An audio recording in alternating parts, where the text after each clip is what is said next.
Hello दोस्तों। भारत का एक पिछड़ा जिला चंद्रपुर और उसका एक सबसे उपेक्षित गांव भैरवपुर। सरकारी योजनाएं कागजों पर चल रही थी, लेकिन जमीन पर कुछ भी नहीं था। स्कूल में शिक्षक नहीं, अस्पताल में दवाइयां नहीं और पंचायत में सिर्फ रिश्वतखोरी थी। लोगों ने शिकायतें की थी, लेकिन हर बार फॉर्म पर साइन लेकर उन्हें चुप करा दिया गया। जिला कलेक्टर प्रताप सिंह एक ईमानदार अधिकारी थे। वो समझ चुके थे कि कुछ रिपोर्ट पढ़कर या अफसरों के दौरे से गांव की सच्चाई नहीं पता चल सकती। इसलिए उन्होंने तय किया कि वो आम आदमी बनकर गांव में रहेंगे, उसी मिट्टी में मिलकर सच्चाई देखेंगे। प्रताप सिंह ने अपने पद की पहचान छुपा दी, सादे कपड़े पहने, एक पुराना झोला उठाया और बन गए शिवा, एक बेरोजगार मजदूर। गांव के बाहर की एक झोपड़ी में किराए पर रहने लगे। दिन भर खेतों में काम करते और रात को गांव के चौपाल पर लोगों की बातें सुनते। पहले तो किसी को शक नहीं हुआ, लेकिन धीरे धीरे लोगों को लगने लगा ये शिवा कुछ अलग है। वो हर सवाल पूछता है, हर चीज को गौर से देखता है और हर गरीब की मदद करता है। शिवा ने नोट किया कि स्कूल की छत 2 साल से टूटी हुई थी, अस्पताल में कंपाउंडर आते ही नहीं थे, नरेगा में मजदूरों की मजदूरी प्रधान और सचिव खा जाते थे, बिजली बिल रिश्वत दिए बिना सही नहीं होता था। सब कुछ वो एक डायरी में नोट करता गया। गांव का असली चेहरा। कुछ ही हफ्तों में शिवा गांव के लोगों का भरोसा जीत चुका था। एक विधवा माँ कौशल्या जो बीमार थी, उसके लिए वो दवा लाया। एक बच्चा मुन्ना जो स्कूल नहीं जा पाता था क्योंकि उसके पास कपड़े नहीं थे, शिवा ने अपने पैसे से उसे यूनिफॉर्म दिलाई। उसने गांव के बच्चों को हर शाम पढ़ाना शुरू किया। धीरे धीरे वहां एक अस्थायी स्कूल जैसा माहौल बन गया। लोग अब उसे शिवा भैया कहने लगे। वो अब गांव का हिस्सा बन गया था, एक ऐसा हिस्सा जो गांव को बदलने वाला था। लेकिन बदलाव से कुछ लोग डरने लगे। गांव के प्रधान हरिराम यादव, पंचायत सचिव भोलेनाथ और लेखपाल शिव कुमार, ये 3 लोग मिलकर सालों से गांव को लूट रहे थे। हर सरकारी योजना में 40% कमीशन चलता था। शौचालय योजना के तहत पैसे आए, लेकिन शौचालय बने ही नहीं। वृद्धा पेंशन की लिस्ट में फर्जी नाम थे। किसानों के खाते में सब्सिडी गई ही नहीं। शिवा ने इन सब की जांच खुद की। कागजों में कुछ और था और जमीन पर कुछ और। वो जानता था अगर इस भ्रष्ट जाल को तोड़ेगा तो उसकी जान को भी खतरा हो सकता है, लेकिन उसे फर्क नहीं पड़ा। एक रात शिवा को कुछ गुंडों ने पीटने की कोशिश की। वो खेतों से लौट रहा था। बहुत सवाल पूछता है बे, कौन है तू? अगर दोबारा किसी की शिकायत की तो मार डालेंगे। शिवा को हल्की चोट आई, लेकिन उसने गांव वालों से कुछ नहीं कहा। अगले दिन जब मुन्ना स्कूल नहीं आया तो पता चला कि उसकी माँ को धमकी दी गई थी कि शिवा से मिलना बंद करो। शिवा समझ गया अब वक्त आ गया है अपने असली रूप में लौटने का। अगली सुबह गांव के चौपाल पर एक अनोखा दृश्य था। शिवा अब सादे कपड़ों में नहीं बल्कि जिला कलेक्टर की वर्दी में खड़ा था। उसके साथ थे पुलिस अधीक्षक और निगरानी टीम। सब हक्के बक्के रह गए। शिव प्रताप ने कहा, मैं वही शिवा हूँ जो इस गांव में आपके बीच मजदूर बनकर रहा। आज मैं आप सबको बताना चाहता हूँ कि आपकी गरीबी आपकी नियति नहीं, किसी और की लालच है। उसके आदेश पर प्रधान हरिराम, सचिव भोलेनाथ और लेखपाल शिव कुमार को गिरफ्तार किया गया। सरकारी रिकॉर्ड सील कर दिए गए।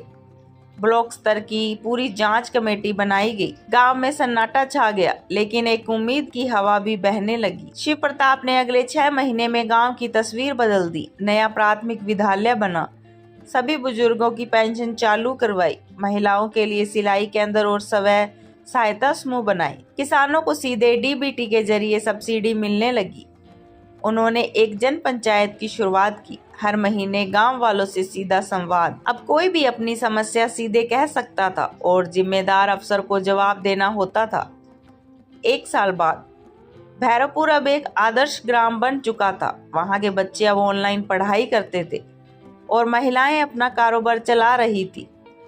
गांव के बीचों बीच एक बोर्ड लगाया गया, जहां जनता जागी वहीं बदलाव भागा। गांव के लोग आज भी याद करते हैं वो मजदूर शिवा जो असल में था उनका मसीहा।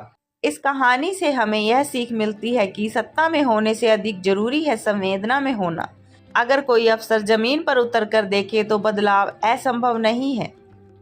भ्रष्टाचार तभी रुकेगा जब लोग पूछेंगे, एक ईमानदार भेष अगर सही समय पर हो तो क्रांति ला सकता है।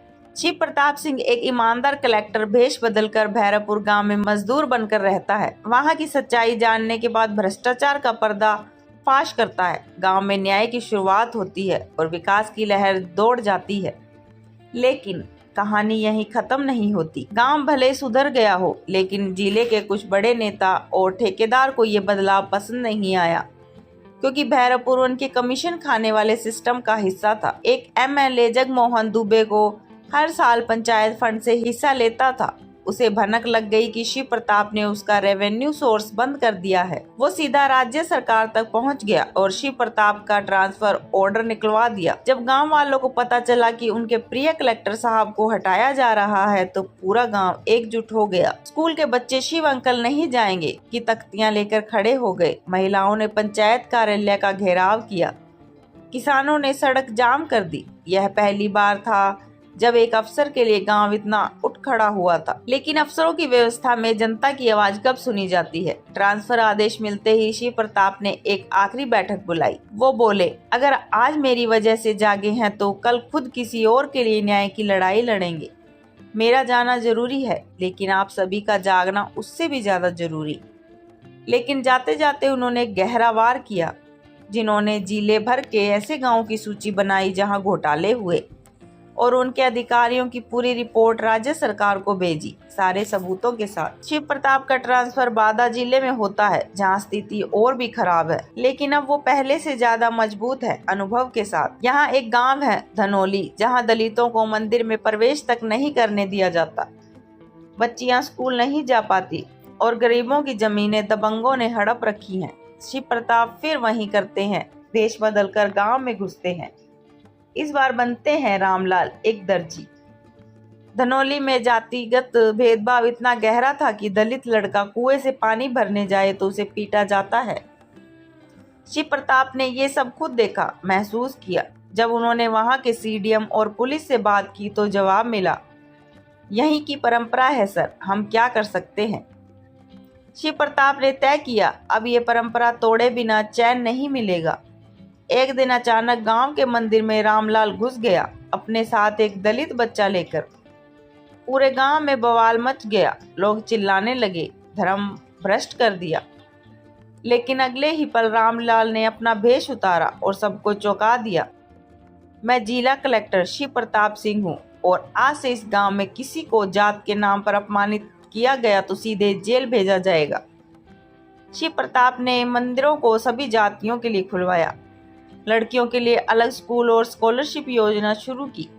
हर जमीन विवाद की सुनवाई जन अदालत में करवाई और पहली बार दलितों को गांव की चौपाल पर बैठने का अधिकार दिलवाया। उन्होंने समानता सप्ताह शुरू किया, जिसमें हर जाति धर्म वर्ग के लोग एक साथ भोजन करते। अब शिव प्रताप सिर्फ अफसर नहीं थे, एक आंदोलन बन चुके थे। उनके काम को मीडिया ने भी कवर किया, लेकिन साथ में उन्हें विपक्ष का गुस्सा भी झेलना पड़ा। उन पर आरोप लगे, ये अफसर नहीं समाज सुधारक बनने की कोशिश कर रहा है।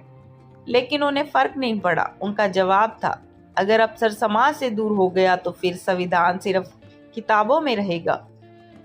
आखिरकार राज्य सरकार को झुकना पड़ा। मुख्यमंत्री ने खुद शिव प्रताप के कामों की सराहना की और उन्हें जन सेवा पुरस्कार से सम्मानित किया। भैरवपुर और धनोली दोनों गांव अब राज्य के रोल मॉडल गांव बन चुके थे। भेष में आया कलेक्टर अब सिर्फ एक व्यक्ति नहीं, एक प्रेरणा बन गया। हर गांव में, हर पंचायत में लोगों ने सवाल पूछना शुरू कर दिया और शिव प्रताप जैसे अफसरों ने ये साबित कर दिया कि जब तक अफसर जमीन पर नहीं उतरेंगे, व्यवस्था कभी नहीं बदलेगी। कभी कभी सच्चाई को देखने के लिए आंखों से नहीं, दिल से देखना पड़ता है। दोस्तों, कहानी अच्छी लगी हो तो वीडियो को लाइक करें, कमेंट करें और चैनल को सब्सक्राइब जरूर करें। धन्यवाद।